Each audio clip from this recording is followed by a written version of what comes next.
정말 이상한 말인 거죠. 이 세상에서 안 사용하는 표현입니다.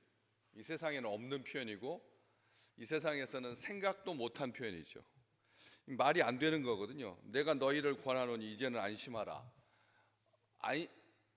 권해서 안심을 권하면 안심할 수 있는지, 권한다라고 하는 말이 뭘 하라고 이렇게 부추기는, 하라고 격려하는 말이잖아요. 권한다라고 하는 게 뭐 하라고 이렇게 하는 그런 표현인데, 안심하라고 한다고 해서 안심이 된다면야 얼마든지 좋은 말이고 얼마든지 행복한 말이고 얼마든지 해야 될 말이죠.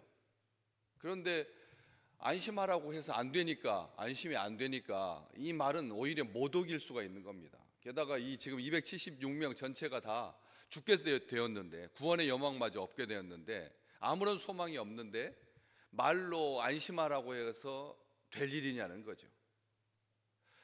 해가 나고 그 다음에 밤에는 별이 빛나서 북극성을 향해서 항로를 수정하고 변경해서 제대로 된 목표를 향하여서 나아갈 수 있게 하는 것이 지금 상황에서는 최선의 방법이고 최고의 방법인데, 하나님은 왜 이상한 일을, 바울은 또 어떻게 이런 생각을, 이런 말을 하게 됐나? 아니, 이게 우선 보통 이제 바울이 가운데 서가지고 말할 때, 여러분이 내 말을 듣고 그에 대해서 떠나지 아니하여 이 타격과 손상을 면하였더라면 좋을 뻔했다. 이 부정적인 말, 너희들이 잘못한 거다, 이렇게 말을 시작해서, 그래서 이미 벌써 긴장하고 이미 틀어진 말이죠. 보통 사람들은 말을 시작할 때 좋은 말부터 해야죠. 그렇잖아요. 잘 지냈는지, 수고했다든지, 고생한다든지 이런 말부터 하지, 네가 잘못해서 이렇게 고생한 거다.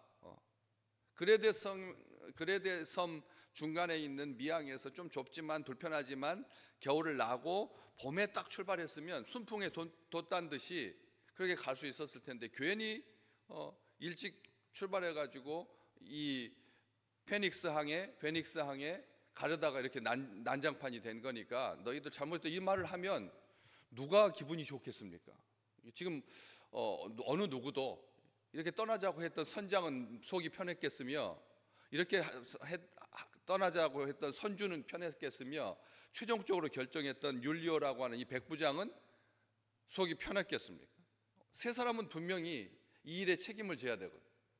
그렇기 때문에 이렇게 시작한 말은 결코 우호적인 말도 아니고 해서는 안 될 말이라는 거죠. 이왕 망쳤는데 뭐 하려고 그것을 굳이 말할 필요가 있겠습니까?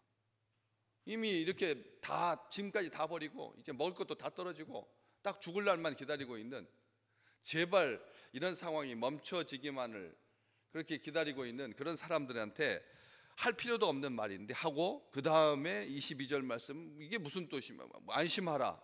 처음부터 그러면 아예 이게 중요한 말이었다면 22절과 21절을 바꿔서 먼저 내가 너희를 권하노니 이제는 안심하라. 너희 중 아무도 생명에는 아무런 손상이 없겠고 오직 배뿐이리라. 이렇게 말을 하고 했으면 또 모를까, 이왕 처음에 말을 하는 으로 말미암아 귀가 반쯤 닫혔는데 듣지 않으려고 하는 사람도 있겠는데, 이렇게 내가 너희를 권하노니 이렇게 말하고 있다라고 하는 거죠. 그런데 성경에서 이 헬라어 표현 권한다라고 하는 표현이 우리가 지금 한국어에서 사용하고 있는 권해서, 격려해서, 뭐 이렇게 권한다, 뭐 하도록 한다라고 하는 말이 뜻이 약간 달라요. 약간 다릅니다. 완전히 다른 건 아닌데 무슨 뜻이냐면 격려하다라는 뜻이거든요. 우리가 권하는 거하고 격려하는 거하고 어떻게 차이가 나죠?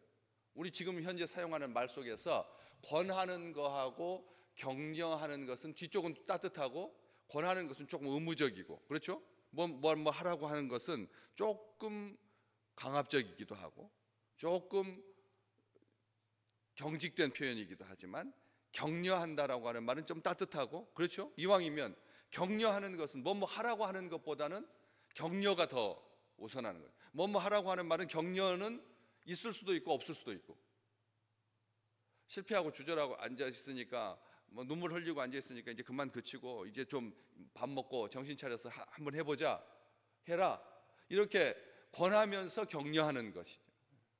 근데 헬라어에서는 이 격려 차원이 더 크다는 거예요. 격려 차원이 더 크다라고 하는 것입니다. 그럼에도 불구하고 이게 여기만 그런 게 아니라 25절 말씀에도 그러므로 여러분이여 안심하라. 그렇죠? 계속 말마다 이 22절에 내가 너희를 권하는 이제는 안심하라. 25절 그러므로 여러분이여 안심하라. 이렇게 말하고 있거든요. 그런데 이게 바울의 그 말투가 원래 그런가? 아니죠. 바울은 원래 이렇게 말하는 사람이 아니거든요. 바울은 아주 냉철한 사람이에요. 기면 기고 아니면 아닌 사람이에요. 그런데 23절 24절에 보면 내가 속한 바 곧 내가 섬기는 하나님의 사자가 어젯밤에 내 곁에 서서 말하기를 24절 바울아 두려워하지 마라. 어때요? 내가 섬기는 하나님의 사자도 그렇게 말한다는. 두려워하지 말라고 하면 안 두려워지면, 오늘 제가 그렇게 말해가지고 안 두려워질 거면 이 세상에 두려워할 사람이 누가 있겠어요?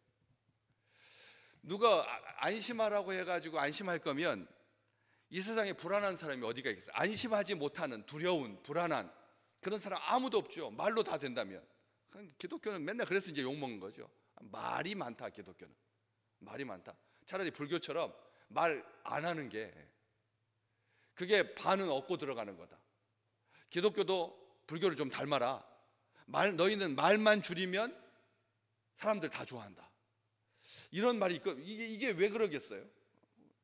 하나님의 사자도 바울아 두려워하지 말라. 이게 바울의 표현이 아니라는 겁니다.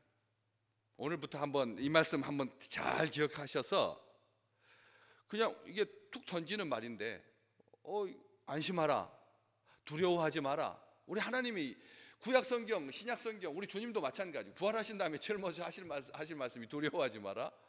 너희한테 평안이 있을지어다. 아니, 평안이 있으라고 해서 평안이 있으면 평안 없는 사람은 누가 있겠습니까? 그런데 이 말이 하나님의 백성들의 입을 통해서 선포되는 말이고, 이게 역사하는 말이라는 거예요. 하나님께서 진짜로 이것을 듣게 하니까 사람들로 하여금 듣게 합니다. 그 뒷장으로 뒤로 넘겨가서 26절 말씀, 그런즉 우리가 반드시 한 섬에 걸리리라 했더니 진짜로 한 섬에 딱 걸려가지고, 한 섬에 걸려가지고, 그래서 이제 구원을 얻게 되잖아요. 그런 것처럼 말을 하나님께서 어떻게 하십니까? 너희가 나에게 한 말대로, 나에게 들린 대로 너희에게 행할 거다. 하나님께서 그렇게 약속하셨거든요. 그러니까 말하는 거예요. 안심하라고 해서 안심할 수 있다라고 하면 얼마나 좋겠습니까? 두려워하지 말라고 해서 두려움이 사라진다면 얼마나 좋겠습니까? 우리는 여지껏 살아오면서 그런 경험을 못 해봤기 때문에 이 말이 어색한 거예요. 스스로 속으로 안심하라, 너 안심하라, 괜찮아, 힘내라, 두려워하지 마라 한다고 해서 될 거면, 피아노 콩쿠르에 가가지고 정말 긴장, 미술대회에 나가지고 긴장, 연설할 때 전에 긴장, 무슨 행사하기 전에 그 긴장, 그 두려움, 이런 게 다 없겠죠. 그런데 정말 잘 나간다라고 하는 이 시대의 스타들을 정말 최고의 무대 감각을 가지고 강하고 담대할 것 같은데 나중에 물어보면 뭐예요? 정말 세상이 하얗게 보였다는 거예요. 아무것도 안 보였다는 거예요. 누구나 다 이 세상에 그렇게 잘하고 뭐 딱 시작하면 정말 신들린 듯이 하는 사람들도 가만히 보면, 말해보면 뭐라고 해요? 두려워서 죽는 줄 알았다는 거예요. 두려워서 죽는 줄 알았다니까요. 다 그렇게 말해요. 그렇기 때문에 진짜로 속으로 아니면 크게라도 나는 괜찮아, 안심해, 잘 될 거야, 힘내 라고 말한 대로 되었다면, 이 말이 그냥 우리가 읽는 오늘 우리에게 주시는 말씀이 되겠지만 바보 같은 짓 아닌가. 오히려 그렇게 말하는 것은 사람들한테 두렵다라고 하는 것을 들키는 거 아닌가. 너 힘내 뭐 두려워하지 말자 하는 게 옆에 있는 사람이 들리면 이 사람 얕보게 되는 것 아닌가 해가지고 속으로도 말 못하고 크게도 말 못하고 한 번도 해본 적이 없는데 괜히 그런 말 했다가 얕잡아 보이는 것 아닌가. 안 해도 될 말 하는 것 아닌가. 도대체 무슨 소리를 들으려고 사람들에게 처음부터 듣지 말게 하라는 소리와 같은 말 아닌가. 어떻게 안심할 수 있는가? 이 시대에 어떻게 긴장하지 않을 수가 있는가? 어떻게 뭐라도 해야지. 다들 그런 생각 갖고 있잖아. 안심하라. 권해서 될 거면 누구나 다 하지. 속 편한 소리 아닌가? 자기 앞가림이나 제대로 하지. 자기는 죄인이면서 사람들 그런 생각 할 거라고 여겨서 바울이 이 말을 못했다면 그 다음에 역사가 없는 거죠. 그 다음에 안심도 없고 그 다음에 평안도 없고 두려움 없는 것도 없고 섬에 걸리지도 아니하고 그냥 구원의 여망 없이 그냥 파선하고 마는 거죠. 현실을 직시해도 모자랄 판인데 뜬구름 잡는 소리 하고 있다라고 비난을 받을 그런 말 같지도 않은 소리죠. 내가 너희를 권하노니 안심하라. 차라리 그러면 내가 권하노니 너 빼고 안심하라고만 했으면 주제넘게 이런 소리를 한단 말인가.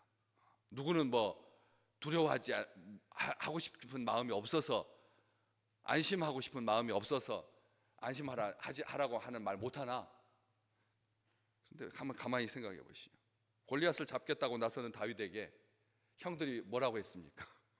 골리앗 하나님이 만군의 여호와이신 우리 하나님을 모독하는 저자를 내가 목하고 몸뚱하고 리하고 같이 붙어있게 하지 않겠다. 그렇게 나서는 동생에게 형들이 뭐라고 했는데요? 자기 생각, 자기 선입견, 자기 고정관념 2m가 육박하는 애인데 이제 앳된 시절을 잠깐 막 벗어난 사춘기 막내 동생이 저렇게 철없이 구는 것,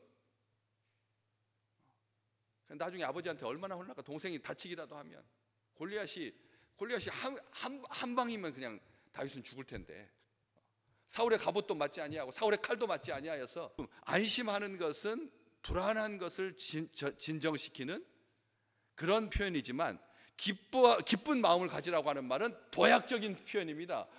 벚꽃이 어제 그냥 확 피고 이번 주 그냥 완전하게 만개했습니다. 그냥 지난주하고는 그냥 다 몽골이었는데 더 피어났습니다. 기뻐하고 즐거워하라는 거예요. 이 고난 기간 주간, 이 사순절 기간 동안에 하나님께서 우리에게 그 슬픔 가운데, 안타까운 가운데 사람들은 다 놀랐는데 이 세상에 도대체 대통령을 이렇게 많이 파면하는 나라가 있을까? 이 지구상에 1등 할 게 없어서 대통령 파면하는 것으로 1등일까? 이런 생각도 가지고 있는데 세상 사람들은, 바깥에 있는 사람들은 이게 대통령을 세우기도 하고 파면시킬 수도 있는 이 대한민국이 도대체 어떤 나라인가 지금 신기한 듯이 보고 있다는 거예요. 이게 도대체 가능한 건가? 왜? 북한에서는 안 되니까, 중국에서는 안 되니까, 러시아에서는 안 되니까. 이런 일이 선진국에서도 이런 일은 없으니까 대통령 자기 임기 4년 2번 해가지고 8년 하는 동안 웬만해서는 그냥 탄핵 소추도 안 당하고 법정에 설 필요도 없고 하니까 신기한 듯이 바라보고 있는 이때에 하나님께서 이 긍정적 사고방식으로 살라는 말이 아니라 하나님께서 하나님의 사자가 들려주신 말씀대로 실망하지 아니하고 근심하지 아니하고 하나님께서 우리와 함께 하시고 동행하시고 하나님께서 우리의 산장 되시니까 믿고 즐거운 마음, 기쁜 마음을 가지라는 거예요. 아멘. 말한 대로 이루시는 하나님, 들린 대로 행하시는 하나님. 오늘 우리가 하나님 앞에 기도하죠. 하나님 앞에 말할 겁니다. 하나님 앞에 말하는 거예요. 뭐 기도하고 뭐 월정 기도, 뭐 저녁 기도, 뭐 고난 주간, 뭐 사순절 이것을 등에다 업고 이것을 쓰고 하나님 앞에 나가는 것이 아니라 하나님 앞에 속 편하게, 하나님 앞에 내 친구 되신 하나님. 우리 주님께서 말씀하셨다. 이제는 주인이라고 하지 마라. 너하고 나하고는 친구다. 하나님께서 모세를 대면하여 알던 친구처럼 그렇게 친근하게 부르시고 말씀하신 것처럼 오늘 또 우리가 선포하면 그대로 될 줄로 믿습니다. 하나님 사랑해 주십시오. 하나님 안심하게 해 주십시오. 또 말할 때도 안심하라, 두려워하지 마라. 내가 섬기는 하나님께서 나와 함께 계신다. 바울아 두려워하지 마라 말씀하셨던 것처럼 오늘 또 우리에게 안심하라. 이건 우리에게 주시는 말씀, 나에게 주시는 말씀. 힘내서 그래서 기쁜 마음으로, 즐거운 마음으로 힘있게 살아가는, 하나님을 기뻐하는 온 천지에 가득한 꽃처럼 하나님의 은혜로 넘쳐나는 귀한 식구들, 귀한 생명, 귀한 사명, 귀한 가정, 귀한 교회 되시기를 주님의 이름으로 축복합니다.